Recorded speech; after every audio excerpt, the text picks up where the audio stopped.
Hi there, I'm Micki Allen of Micki Allen Hypnosis and Coaching.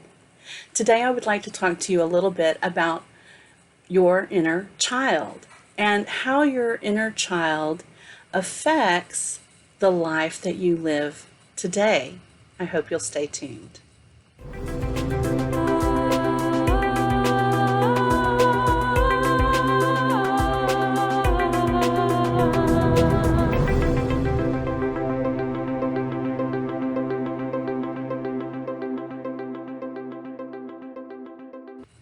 Now, what is our inner child or the inner child? According to analytical psychology, our inner child involves everything that we learn when we are very young. Now, some Christians consider this as the age of accountability, things that we learn up to and including the age of accountability.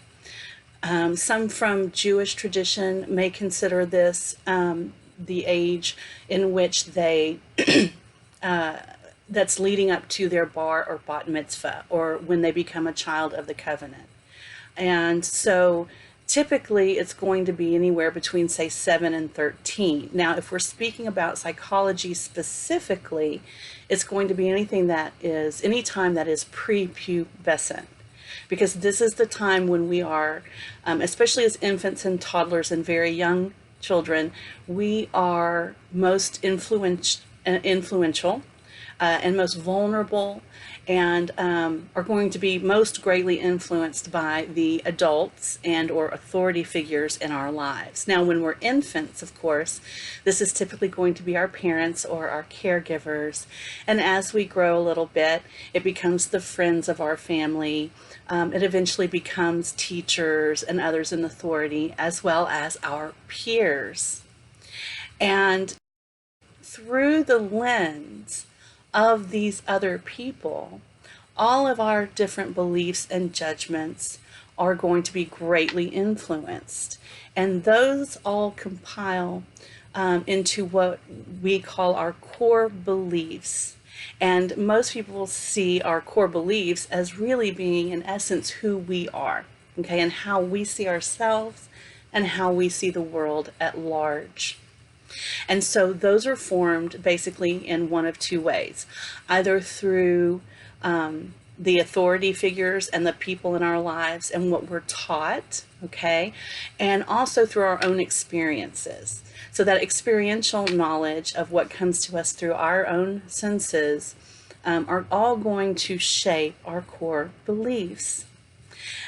The concern arises when those core beliefs become self-sabotaging beliefs and behaviors. And that, as a hypnosis professional, is what I'm most interested in. How is how are the experiences, and how is this early education and experience, so to speak, affecting who we are as more enlightened and more educated and more knowledgeable adults? Because we still have that inner child as sort of a sub-personality interlinked with our adult personality. And so how do we deal with that? A lot of times, we're told that we just need to grow up, right? Just grow up, move on. The past is the past, let go of the past. And while this is often a good idea, it's a lot easier in theory than it is actually in real life, right? And so working with clients to understand that, traumas from our childhood have a great influence on how we see the world even as adults. And when I use the word trauma here, I do want to go ahead and define it for you, because especially nowadays, when we think of trauma, we think of something, a very heightened and dramatic experience of suffering or pain. And, that may include things like abuse, physical, sexual, mental, verbal abuse, and or rape, trauma, okay? But there are many smaller traumas that we may experience in our childhoods that can end up becoming the root of our adult fears, our adult phobias, our adult sabotaging beliefs.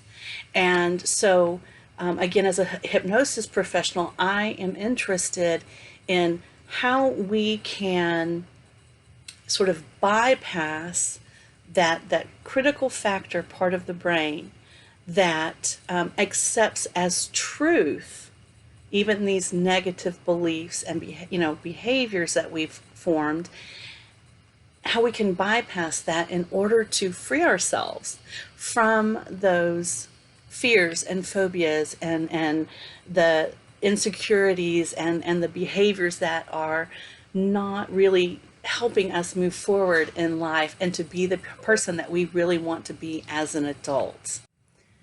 So these traumatic events in childhood also align with what is called confirmation bias to deeply affect how we behave in the world.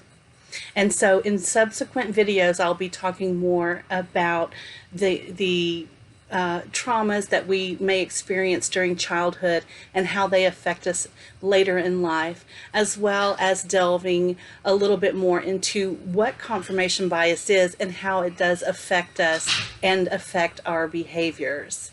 So I hope that you will subscribe to this channel, and if you like this video, like it so that I know I'm on the right track and appealing to you with these videos.